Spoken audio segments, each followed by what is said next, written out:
Hey everyone, in this episode I will share with you how to create simple shadows to make your objects more realistic.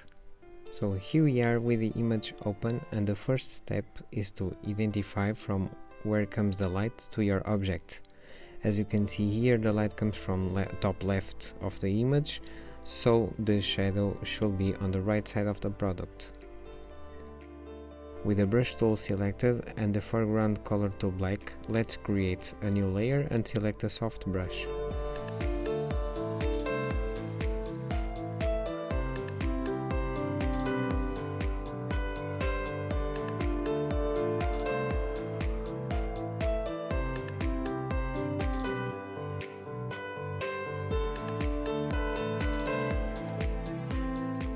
Then comes the magic.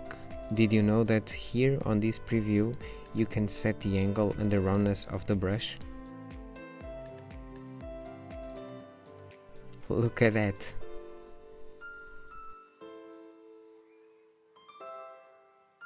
Since I want to do an ellipsed shadow, I will shrink the brush and set the opacity to 20% more or less because I want to be a smooth shadow.